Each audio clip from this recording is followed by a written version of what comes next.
your knives and throw them into the sea. I cherish the idea of a new South Africa, where all South Africans are equal. He was a political prisoner, then rose to lead the very country which imprisoned him. It was his courage and sacrifice which exposed and then ended apartheid. Nelson Mandela has died at the age of 95. In a statement on South African national television, Jacob Zuma said Mandela had departed and was at peace. Our nation has lost its greatest son. Our people have lost a father. President Barack Obama counts himself as one of the millions who drew inspiration from Mandela's life. He said it was a protest against apartheid, which was his very first political undertaking. On Thursday, America's first black president played solemn tribute to South Africa's first black president, dubbing him influential, courageous, and profoundly good. He achieved more than could be expected of any man. And today he's gone home. And we've lost one of the most influential, courageous, and profoundly good human beings that any of us will share time with on this earth. He no longer belongs to us. He belongs to the ages. Through his fierce dignity and unbending will to sacrifice his own freedom for the freedom of others, Madiba transformed South Africa and moved all of us.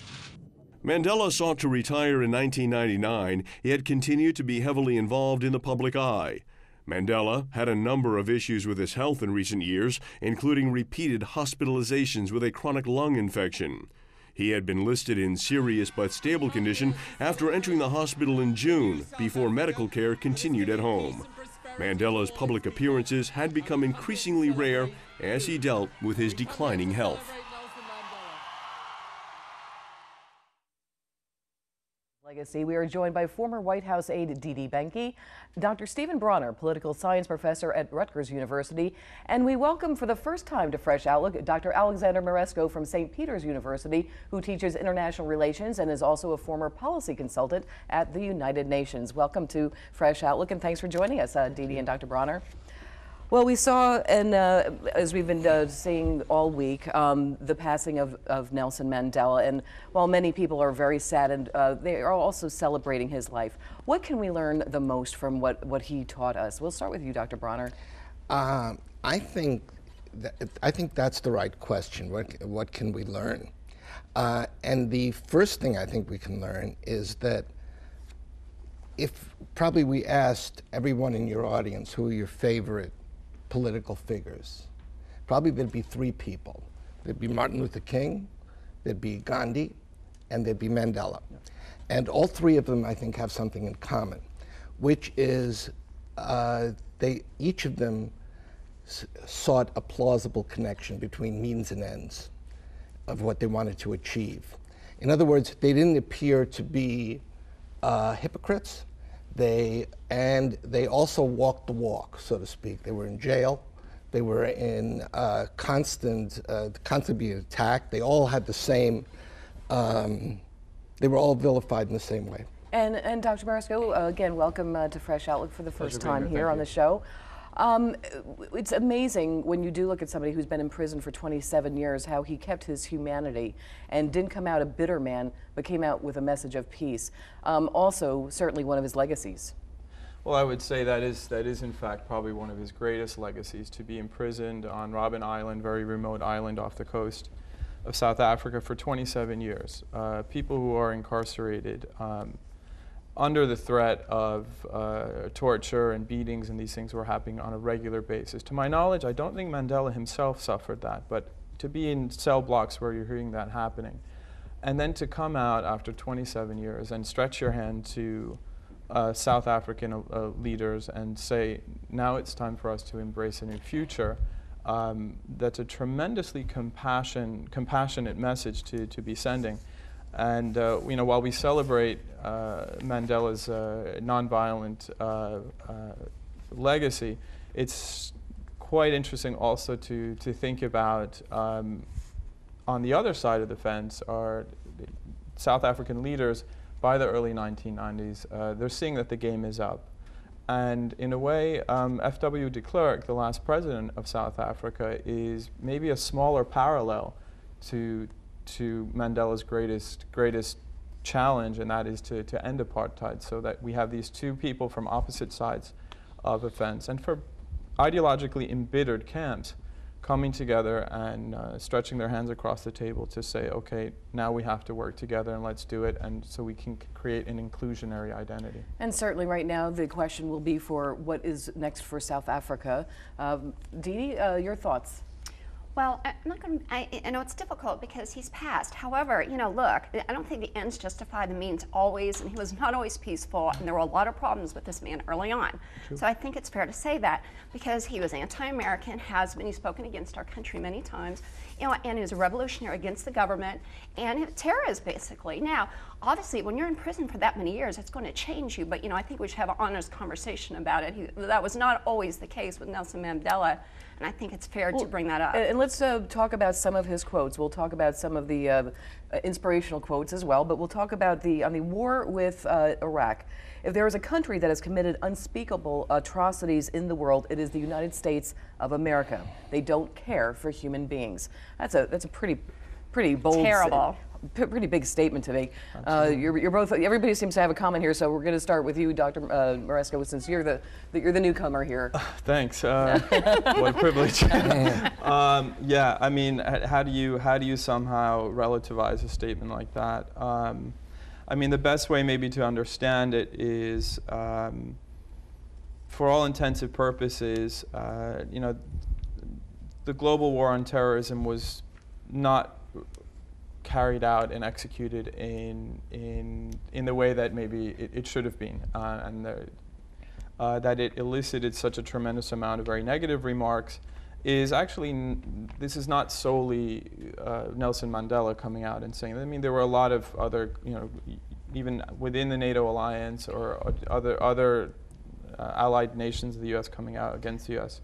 Let me read another one. This one is Mandela on Libyan leader Muammar Gaddafi, his longtime supporter. It is our duty to give support to the brother leader, especially in regards to the sanctions, which are not hitting just him. They are hitting the ordinary masses of the people, our African brothers and sisters. Dr. Bronner? 2 points. One with regard to Iraq, maybe the statement about not caring for human beings is a bit overblown, but I understand it in the context. In Iraq, 1.5 million people were killed, 3 million wounded, another 2 million driven from their homes, and another 3 million in exile. Out of 27 million people, that's close to a quarter of the population.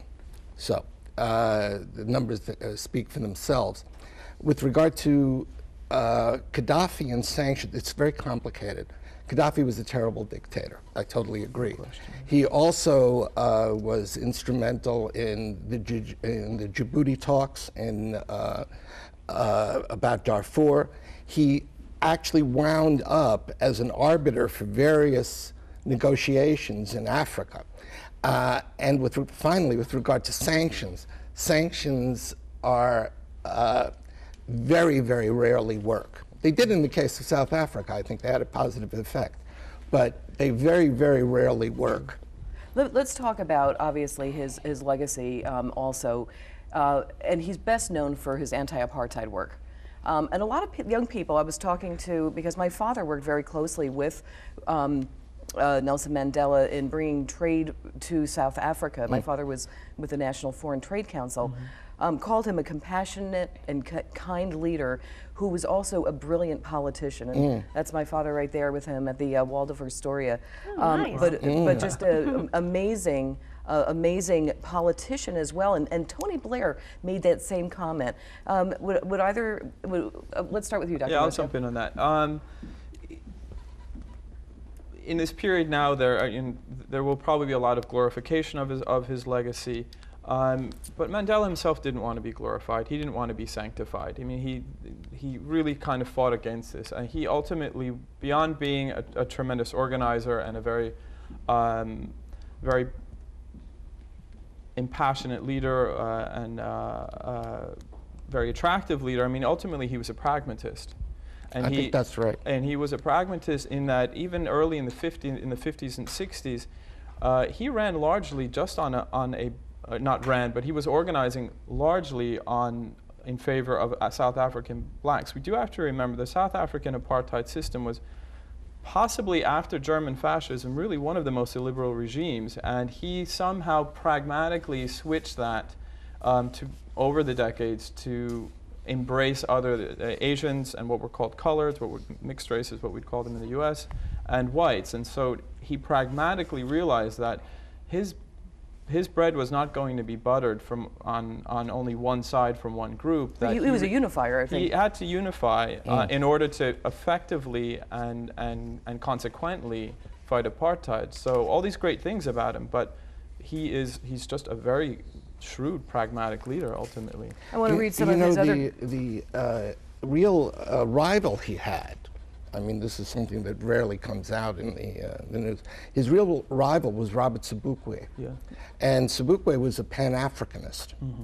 And that tendency within the liberation movement in South Africa was very, very real. It was something he had to confront, Mandela. On the one hand, that. On the other hand, a white regime which gave no quarter. And so he made allies where he could, and he switched strategies when he needed to. But it was always with the goal in mind. And let me talk about some of, I love some of these quotes that he is known for. Education is the most powerful weapon which you can use to change the world. Obviously, any comments on that?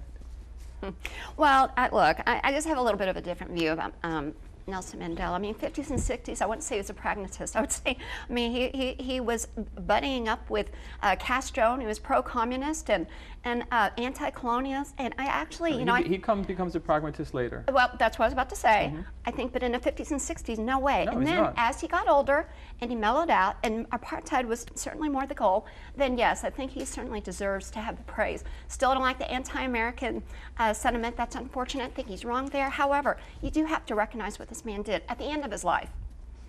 Oh, I think it was throughout. I think there was a uniracialist position that always guided his practice. Mm. With regard to the sabotage, two things. One, with regard to the sabotage that was engaged in the 50s and 60s. No one would say the same thing about anti-Nazi fighters in France. The second thing was, this communist stuff is really appalling 30 years later.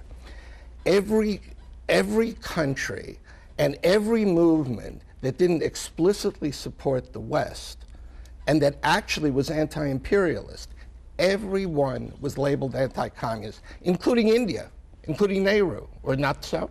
We are going to... Nehru was communist. He said he was.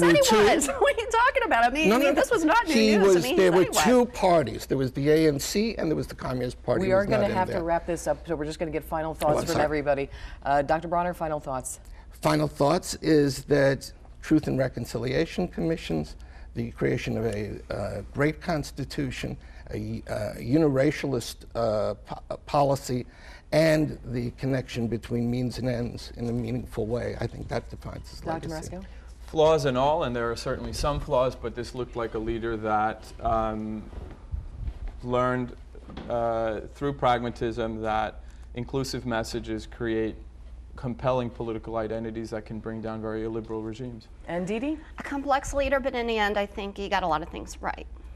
And I'm going to end this with one of my favorite quotes from him. Do not judge me by my successes, judge me by how many times I fell down and got back up again. So remembering the life of Nelson Mandela. Don't go away, everyone. When we come back, we're going to analyze this year's Cyber Monday sales and ask the question, will online shopping replace in-store shopping in the future?